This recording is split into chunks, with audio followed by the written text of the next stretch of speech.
کی قسم اس کی قبر کو کھود کر دیکھنا کہ اس کا رخ قبلے سے پھیر دیا جاتا ہے۔ آج میں آپ حضرات کے سامنے بہت اہم بات ذکر کرنے لگا ہوں، توجہ سے سنیے گا۔ آج کے اس فحاشی اور یعنی کے زمانے میں کہ جس کے اندر ہر طرف سے کفر کے آوازیں اٹھ رہی ہیں، اسلام کو مٹانے کی کوششیں ہو رہی ہیں، کہیں پر قرآن مقدس کو جلایا جا رہا ہے،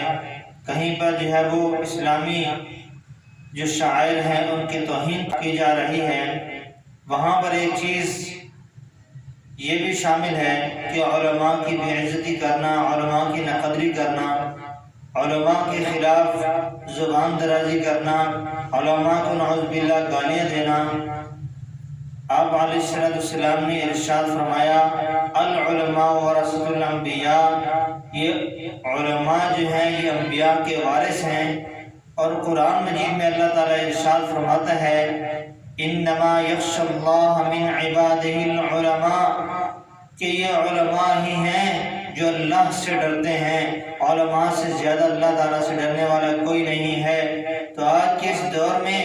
ایسی مقدس شخصیات کہ قرآن بھی انہیں بہت بڑا درجہ دے رہا ہے،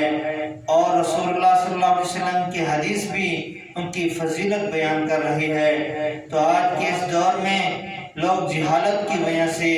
اور ضد اور عناد کی وجہ سے علماء کے خلاف باتیں کرتے ہیں۔ یہ تو آپ کو جو ایک حدیث مبارکہ سے حدیث پیش کی، اور دوسرا قرآن شریف کی ایک آیت پیش کی، اور تیسری چیز یہ پیش کرنا چاہتا ہوں، ہمارے محدثین عظام، اولیاء اکرام اور علماء جو ہمارے اسلاف ہیں وہ اس کے بارے میں کیا ارشاد فرماتے ہیں۔ شاہ عبدالعزیز رحمۃ اللہ علیہ ارشاد فرماتے ہیں علم کی اہانت کرنا جس طرح کفر ہے، اسی طرح اہل علم یعنی علماء کی اہانت کرنا بھی اسی طرح کفر ہے۔ مولانا گنگوہی رحمۃ اللہ علیہ ارشاد فرماتے ہیں جو علماء کی توہین کرتا ہے، علماء کی اہانت کرتا ہے، علماء کی ناقدری کرتا ہے، علماء کی بے عزتی کرتا ہے، خدا کی قسم اس کی قبر کو کھود کر دیکھنا کہ اس کا رخ قبلے سے پھیر دیا جاتا ہے۔ اور اسی طرح مولانا الیاس رحمۃ اللہ علیہ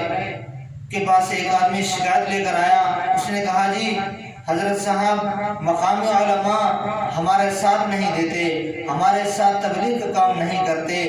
دعوت کا کام نہیں کرتے۔ تو حضرت رحمۃ اللہ علیہ غصے اور جلال کے اندر آئے، ارشاد فرمایا خبردار آئندہ علماء کا شکوہ مت کرنا ورنہ تم ایمان سے ہاتھ دھو بیٹھو گے، تمہارا ایمان پر خاتمہ بھی نہیں ہوگا۔ تو میرے